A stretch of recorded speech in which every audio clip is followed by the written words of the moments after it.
Ambala Lok Sabha seat का चुनावी घमासान हरियाणा की चौथी पार्टी आईएनएलडी के लिए भारी मुसीबत का सबब बनता हुआ नजर आ रहा है। इसमें इनेलो नेता अभय सिंह चौटाला परिवर्तन यात्रा के जरिए पूरे हरियाणा के दौरे पर निकले हुए हैं। इनेलो की परिवर्तन यात्रा 25 सितंबर को कुरुक्षेत्र में समाप्त होगी। 25 सितंबर को देवलाल जयंती पर इनेलो कुरुक्षेत्र में बड़ी रैली के जरिए बड़ा शक्ति प्रदर्शन करने जा रही है। इस शक्ति प्रदर्शन से पहले या बाद में अंबाला का उपचुनाव इनेलो की परीक्षा लेने का काम करेगा। यह भी कह सकते हैं कि आईएनएलडी और अभय सिंह चौटाला की पूरी मेहनत अंबाला उपचुनाव के दौरान नजर आएगी। अगर अंबाला उपचुनाव में आईएनएलडी का खराब प्रदर्शन रहा तो वह परिवर्तन यात्रा के साढ़े 6 महीने की मेहनत पर पानी फेरने का काम कर सकता है। वैसे भी 2019 में चौटाला परिवार के सियासी विभाजन के बाद इलाहाबाद उपचुनाव के अलावा आईएनएलडी के लिए कुछ भी अच्छा नहीं हुआ है। पार्टी 6 साल से लगातार पारिवारिक झगड़े में फंसी हुई है और 4 साल पहले उसका विभाजन हो गया। ऐसे में अंबाला का उपचुनाव आईएनएलडी के लिए एक बड़ी चुनौती लेकर सामने आ रहा है। अभय सिंह चौटाला 2024 के चुनाव में इनेलो को सत्ता की दावेदार बनाने का दावा करते हैं, लेकिन उन दावों को कसौटी पर कसने का काम अंबाला का उपचुनाव करेगा। अंबाला के उपचुनाव में हालात ऐसे नजर नहीं आते हैं कि इनेलो वहां पर कोई बड़ा परफॉर्मेंस करने का काम कर सके, बड़े वोट बैंक लेने का काम कर सके, नंबर 1 या नंबर 2 पर रहने के अंजाम को दे सके। आईएनएलडी के लिए अंबाला में भी साख बचाना बेहद मुश्किल नजर आता है। साफ तौर पर उसके लिए जमानत बचाना भी मुमकिन नहीं होगा। यानी अंबाला के उपचुनाव में इनेलो के लिए एक बार फिर शर्मनाक हार के आसार अभी से नजर आ रहे हैं। ऐसे में अभय चौटाला की परिवर्तन यात्रा का सारा मिजाज खराब करने का, असर खराब करने का काम अंबाला लोकसभा चुनाव कर सकता है। अंबाला लोकसभा सीट के उपचुनाव से अभय चौटाला बच नहीं सकते हैं। अगर वो इस उपचुनाव में भागीदारी नहीं करेंगे तो जनता में ये संदेश जाएगा कि अभय सिंह चौटाला शर्मनाक हार के डर से उपचुनाव से भाग खड़े हुए हैं।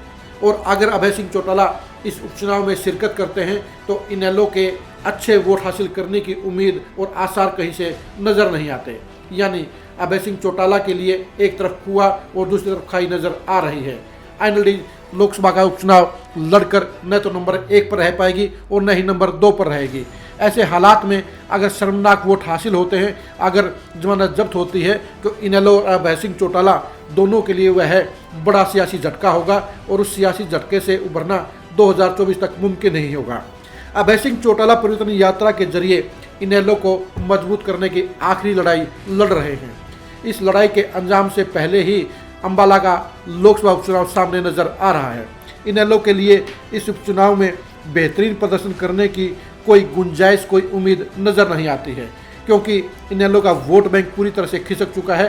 वो आधे से ज़्यादा जेजेपी के साथ जा चुका है और बीजेपी के विरोध में बाकी जाट वोट बैंक कांग्रेस के साथ नजर आ रहा है। कभी आईएनएलडी अंबाला में एक बड़ी ताकत होती थी, चाहे वो अंबाला सिटी सीट थी, चाहे वो मुलाना सीट थी, चाहे वो साढौरा सीट थी, चाहे वो जगाधरी सीट थी, चाहे वो कालका सीट थी, चाहे वो नारायणगढ़ सीट थी। 9 में से 7 सीटों के ऊपर बीजेपी के साथ साथ कांग्रेस के लिए आईएनएलडी हमेशा चुनौती रही है। लेकिन 2019 में परिवार के विभाजन के बाद लगातार इनेलो खत्म होती गई है और इनेलो आज सिर्फ एक एमएलए की पार्टी रह गई है। इन हालात में इनेलो के लिए 2023 के इस अंबाला लोकसभा सीट के उपचुनाव में बड़ा शानदार प्रदर्शन करना मुमकिन नजर नहीं आ रहा है। अभय सिंह चौटाला 6 महीने तक लगातार हरियाणा की सड़कों पर इनेलो की मजबूती के लिए परिवर्तन यात्रा के जरिए प्रयास करते नजर आएंगे। लेकिन अंबाला उपचुनाव सीट का परिणाम एक बार फिर उनकी मेहनत पर पानी फेरने का काम करेगा। वो आईएनएलडी को बेहद कमजोर और थकी हुई व पिटी हुई पार्टी साबित करने का काम करेगा। अब देखने की बात यही है कि अभय सिंह चौटाला इस अंबाला लोकसभा सीट के उपचुनाव को लेकर क्या रणनीति बनाते हैं। क्या वो इस उपचुनाव से दूर रहने का फैसला लेंगे या वे इस उपचुनाव में लड़कर अपनी फजीहत करने का काम करेंगे। अभय सिंह चौटाला के लिए दोनों ही फैसले पूरी तरह से नुकसानदायक हैं, लेकिन मजबूरी में उन्हें एक फैसला तो लेना ही पड़ेगा। अब देखने की बात यही है कि अभय सिंह चौटाला परिवर्तन यात्रा के असर को बचाने के लिए क्या कदम उठाते हैं। ये साफ तौर पर जाहिर है कि इनेलो के लिए अंबाला लोकसभा के उपचुनाव में कुछ भी पॉजिटिव नहीं है। वहाँ उसे इतने वोट नहीं मिलेंगे जिससे उसका प्रत्याशी जमानतें भी बचा सके।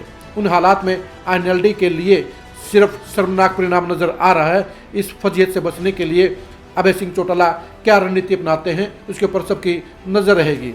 अम्बाला उपचुनाव को लेकर इनेलो की रणनीति और प्लानिंग को लेकर खरी खरी न्यूज़ की खास नजर रहेगी।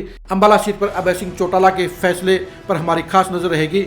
अम्बाला लोकसभा सीट के उपचुनाव में इनेलो की खबरों के लिए आप लगातार खरी खरी न्यूज़ के साथ जुड़े रहिए। नमस्कार।